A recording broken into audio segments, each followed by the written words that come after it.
A rich girl pretends to be the maid of her own mansion during a family gathering to observe who respects the staff.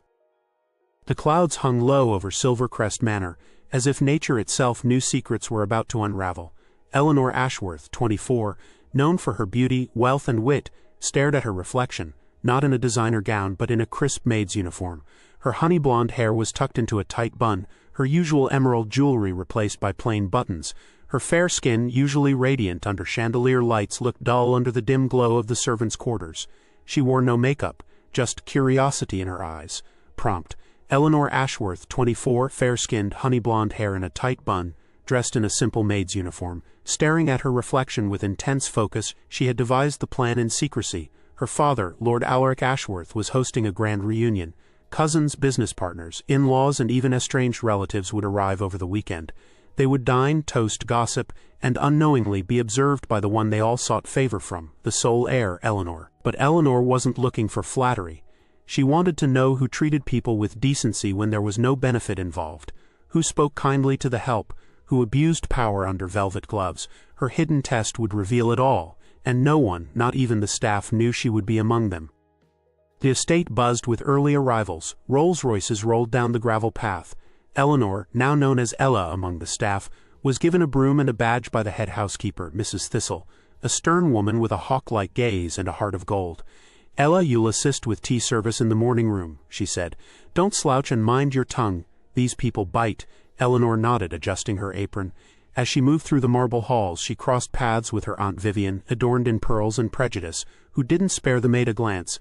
Eleanor felt a sting, but this was just the beginning. Her cousin Damien, 30 and devilishly handsome, passed by, barking orders at a footman. He sneered at the sight of Eleanor's maid persona. "Try not to drop the silverware, girl." She bowed her head, hiding the fire in her eyes. The day unfolded in silent observation. Eleanor saw patterns, who made eye contact, who said thank you, who spilled wine and blamed servants. And then she met Thomas, her family's newest intern, polite, awkward, and different. Thomas Whitaker, 26, freckled, ginger-haired, and wearing a slightly wrinkled green tie, helped Eleanor carry trays when he saw her struggling. "You shouldn't have to carry both. Let me," he offered, smiling. No one else had helped her all day. Eleanor, her voice disguised with a soft accent, whispered, "Thank you, sir. Call me Thomas." "I hate all this sir business," he chuckled. "You new here, first day," she replied. They moved together toward the conservatory, where Lady Vivian was already scolding a butler for forgetting lemon in her tea. Thomas rolled his eyes as they passed. "I hate this place," he muttered. That surprised her. Later, behind the hedge maze, Thomas shared a cigarette with the gardener. He didn't know Eleanor was watching from the shadows. He was humble, grounded, real. Her curiosity grew. Eleanor quickly learned that being invisible was a double-edged sword. As Ella, she floated through rooms no one noticed, catching fragments of hushed gossip and private insults. Her uncle Desmond, a portly banker with a penchant for brandy, openly mocked staff accents when no one of importance was around. Her cousin Fiona bragged about dodging taxes while sipping champagne.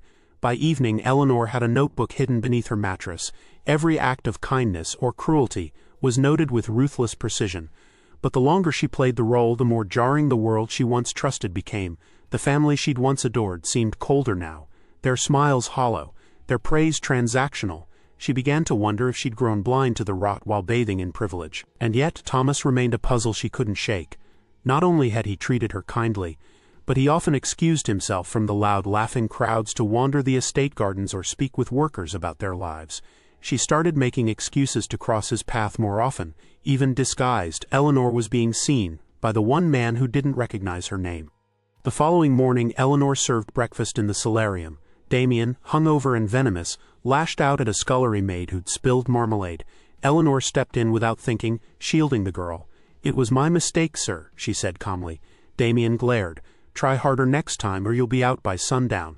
Eleanor bowed and exited the room with the tray, her hands shaking. In the corridor, Thomas found her. "You okay?" She blinked back fury. "Some people were raised without mirrors," he laughed.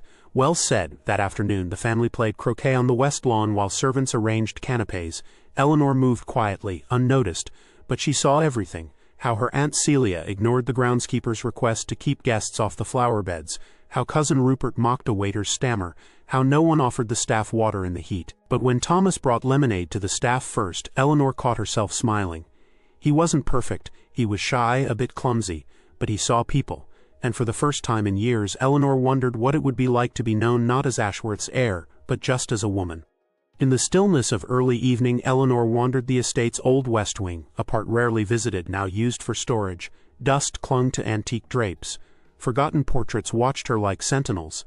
As she passed a broken bureau, something caught her eye, a yellowed envelope wedged behind the drawer. Curiosity took hold. She pulled it free. The letter was addressed to her late mother, but the handwriting wasn't her father's. She opened it slowly, heart pounding. Inside were words of longing, apology, and regret. A man who claimed to love her mother. A man who wasn't Alaric Ashworth. "My dearest Evelyn," it read, "I regret every day I let power steal you from me. You were never meant for this cage of privilege." Eleanor read it twice, breathless. Was her entire lineage a lie? Why was this letter hidden? Who had written it? Suddenly, her charade felt less like a game and more like a doorway into a secret she had never meant to open. The grand dinner that night was a theater of wealth. Crystal clinked, laughter echoed, and everyone wore their most elaborate masks, metaphorically, of course. Eleanor stood with the waitstaff, holding a decanter of red wine. She moved from guest to guest, pouring silently, observing like a ghost. Lord Alaric, ever the stoic patriarch, sat at the head of the table, oblivious to his daughter's presence 2 feet away. He praised Damien's business acumen, toasted Fiona's charity gala, and spoke proudly of the Ashworth legacy. Eleanor watched her family drink to illusions. No one saw her clenched fists. No one knew she was unraveling. But Thomas, seated far down the table with junior guests, caught her eye as she passed. He offered her a secret smile, kind and real. And suddenly she didn't feel like a ghost. She felt like a spy with something to prove, a spy with a secret of her own. The next morning Eleanor returned to the West Wing. She searched the bureau again, looking for more letters, but found nothing. Frustrated, she sat on the dusty floor, rereading the words she'd memorized. Her mother had never spoken of anyone else. Was it a harmless flirtation or something more? Could it explain the distance between her parents before her mother's death? Could it explain Eleanor's deep sense of never quite belonging? She tucked the letter into her boot, vowing to investigate further. Later, in the servants' kitchen, gossip crackled louder than the fire. Word had spread that Ella had been seen talking to Thomas more than once. One maid warned her, "He's out of your league, dear. Interns don't marry maids." Eleanor smirked. "Good thing I'm not a maid," but the words stung because as far as Thomas knew, she was. And if he liked her, would it change if he found out who she really was? What did he see, her or her disguise? And what did she want him to see? As dusk fell, a storm rolled in, the sky bruising with clouds. Rain began to pelt the slate roof of Silvercrest Manor while lightning flashed beyond the windows. Eleanor had been assigned to help set up the outdoor buffet tent, a foolish task given the weather. But orders were orders. With her hem soaked and hair stuck to her neck, she worked beside Thomas, who tried to shield her with a parasol that did little to help. "You know," he said between gusts of wind, "for someone new you sure put up with a lot." Eleanor shrugged. "Hard to complain when the storm's not the worst thing I've weathered." He looked at her curiously, as if seeing through something. "You talk like someone who's lived 2 lives. Maybe I have." For a moment silence fell between them, except for the rain and thunder. Then Thomas spoke. "If you ever want to tell me who you really are, I'll listen." She froze, the words striking deep. Did he suspect, or was it a fluke? Before she could answer, a gust tore through the tent, sending food and linens flying. Chaos erupted, and they both dove into action, side by side, soaked and breathless. Back inside, as Eleanor changed into a dry uniform, Mrs. Thistle confronted her in the linen closet. "I know what you are," the older woman said softly. Eleanor stiffened. "You think I wouldn't recognize those Ashworth eyes? I've wiped your tears since you were 3. I had to know," Eleanor whispered. "I had to see them, for who they are." Mrs. Thistle's stern face softened. "Curiosity is dangerous in houses like these, child. There are truths better left buried." "I found a letter," Eleanor confessed. "To my mother, from someone else." The housekeeper's jaw tensed. "Then you found the snake under the silver crest, but tread carefully, Eleanor. Some secrets don't stay secrets. They fight back." It was the first time someone had used her real name in days. The warmth in it nearly undid her. That night Eleanor couldn't sleep. Thunder shook the windows, but it was the housekeeper's words that echoed louder. Some secrets fight back. Morning came with a strange energy. Guests buzzed about a game planned for the evening, a scavenger hunt around the estate. Lord Alaric had arranged it as entertainment. "Let them hunt," he said, laughing. "It'll keep them out of the wine cellar." Eleanor knew her father well. He used distractions to divert attention from uncomfortable matters. What was he hiding now? Still dressed as Ella, she helped prepare the clue envelopes, each labeled in her father's handwriting. While sorting them, she noticed one envelope tucked away from the rest, heavier, thicker. No label. Her fingers trembled as she pried it open. Inside was a sealed dossier. Eleanor slipped it into her pocket and excused herself. In the privacy of the stables she opened it. A birth certificate, dated 9 months after her parents' wedding. But the father's name wasn't Alaric. Her world tilted. The man she'd called father for 24 years may not be her father at all. The truth, sharp and cutting, lay bare in Eleanor's hands. The name listed as her biological father was someone unfamiliar. Benedict Wren. A name never spoken within the manor's walls. Why had her mother hidden this? Why had Alaric claimed her anyway? Eleanor clutched the documents and retreated to the servants' quarters. Every laugh echoing through the halls now felt like betrayal. Every glass of wine, every toast, every smile. They were performances on a stage set by lies.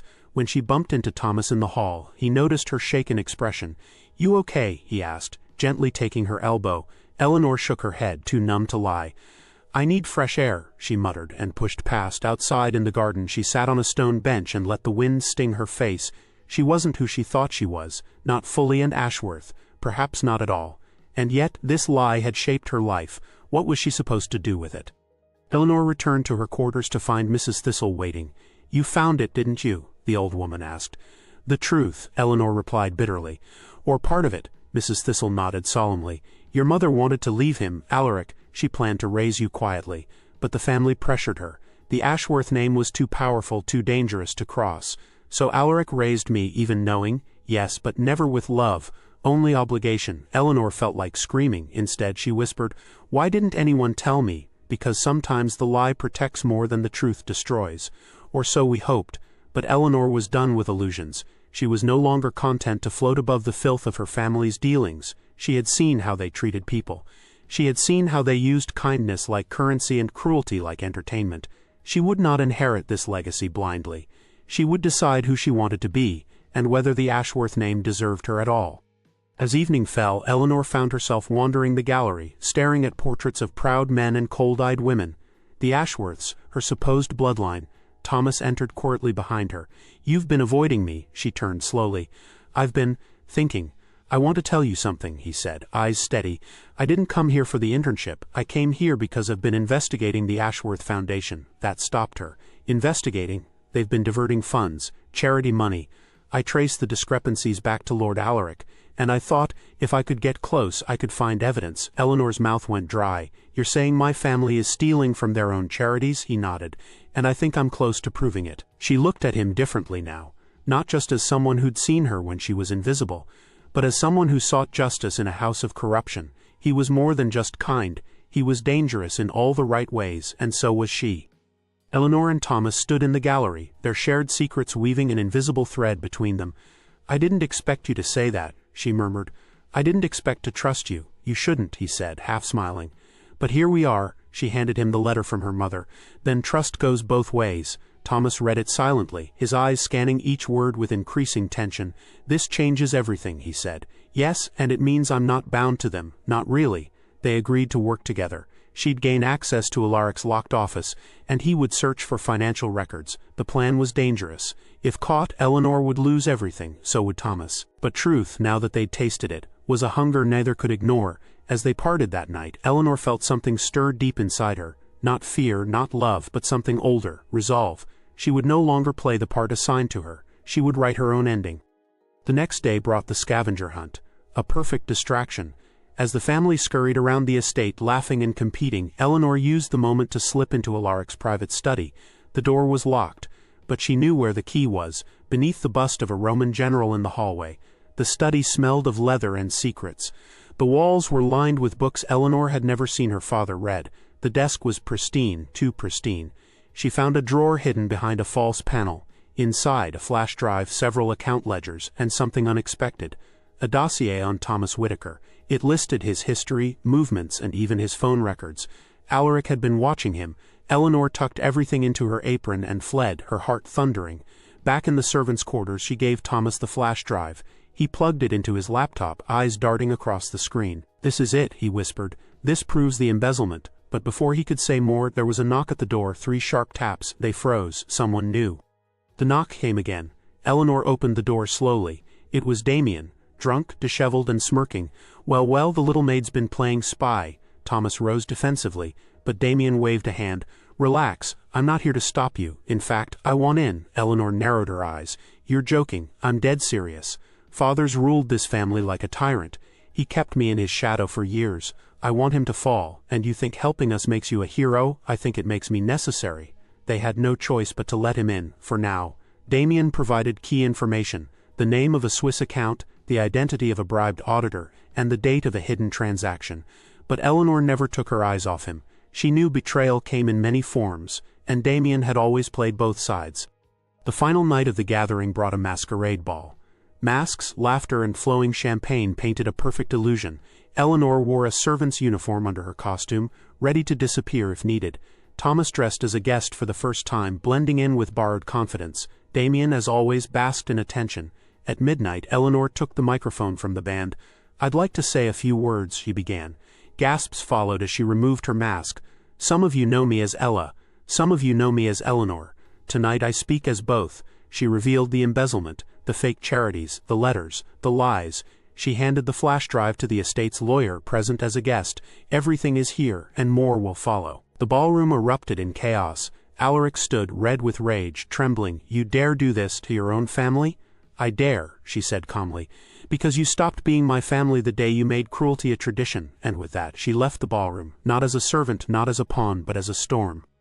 The aftermath was swift. Alaric Ashworth was arrested within the week. The media devoured the scandal. Headlines screamed betrayal, corruption, and heiress turned whistleblower. The Ashworth name was no longer golden. The estate was seized for investigation. Properties abroad were frozen. Those who had once flocked to the family vanished like rats from a sinking ship. Damien cut ties and moved to South America, perhaps to start over or to run. Eleanor declined interviews. She didn't want fame. She only wanted peace. She visited her mother's grave for the first time in years and left the letter there, folded with care. "Thank you for the strength," she whispered. She had inherited more from her mother than a name. She had inherited courage. Months passed. Spring arrived with wildflowers blooming across the abandoned gardens of Silvercrest Manor. Eleanor returned one final time, not to reclaim it but to say goodbye. Thomas joined her, now fully himself. Their alliance had grown into something steadier. Maybe even love.